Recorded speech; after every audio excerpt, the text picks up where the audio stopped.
क्यों करते हैं गणेश विसर्जन? जानिए महाभारत काल से क्या है कनेक्शन। गणेश चतुर्थी से शुरू हुआ गणेशोत्सव अनंत चतुर्दशी को संपन्न हो जाता है।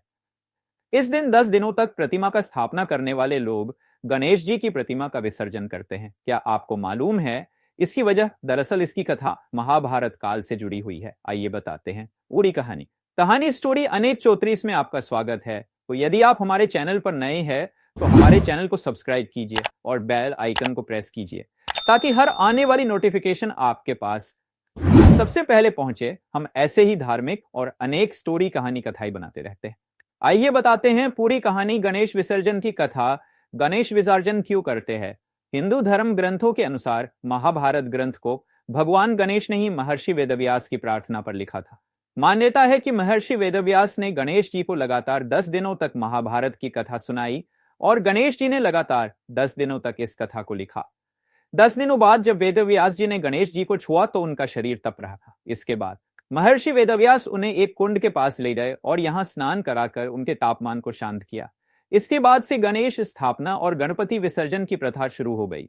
मान्यता है कि गणेश विसर्जन करने से गणपति महाराज को शीतलता प्राप्त होती है। गणेश जी की पूजा का महत्व। हिंदू धर्म में भगवान गणेश को बुद्धि, विवेक और समृद्धि का देवता माना गया है। ये बुद्धि, व्यापार के कारक, बुध ग्रह के भी स्वामी देवता हैं। ये देवताओं में प्रथम पूज्य भी हैं। बिना इनकी पूजा का कोई अनुष्ठान पूरा नहीं होता, इसलिए हर शुभ कार्य में इनकी पूजा सबसे पहले होती है।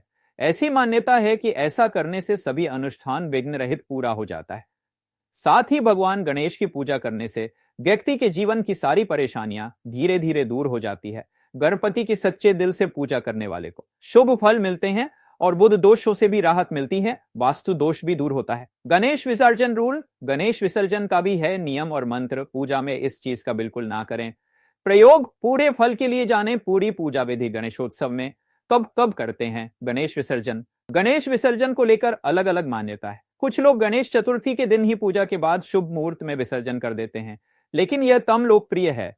कुछ लोग 1.5 दिन बाद यानी गणेश पूजा के अगले दिन पूजा के बाद मध्याह्न के अगले पहर पर विसर्जित करते हैं। वहीं कुछ लोग तीसरे दिन या फिर 5वें दिन या फिर 7वें दिन विसर्जन करते हैं। हालांकि सबसे अधिक लोकप्रिय प्रथा अनंत चतुर्दशी को गणेश विसर्जन करना है।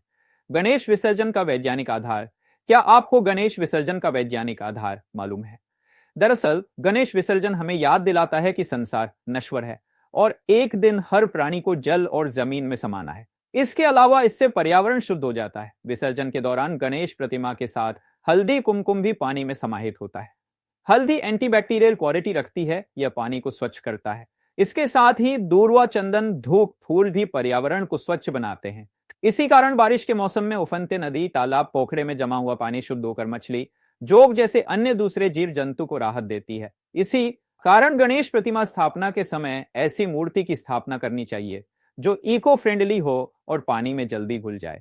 साथ ही मिट्टी से बनी गणेश प्रतिमा को चावल और फूलों के रंगों से ही रंगना चाहिए ताकि विसर्जन से पानी दूषित ना हो।